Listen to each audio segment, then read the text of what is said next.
Friend দেখো আমি এখন এই বাক্সটা প্রাইমার দিলাম।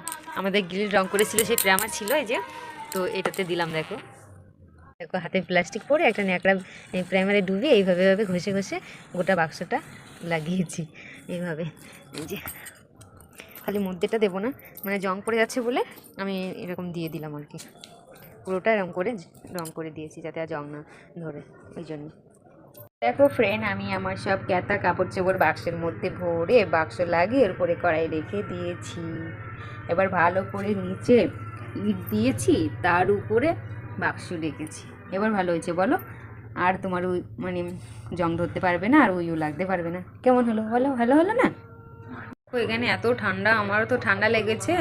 আর দেখো জ্বর ঠুটু বেরিয়ে গেছে, ঠোঁটে নিচের ঠোঁটে সব জ্বর ঠুটু বেরিয়ে গেছে, এত ব্যথা, মানে এত ঠান্ডা এখানে। বলো কেমন তাহলে?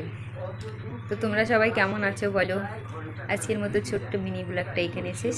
Tata, bye bye, good night, সবাই ভালো থেকো। কেমন?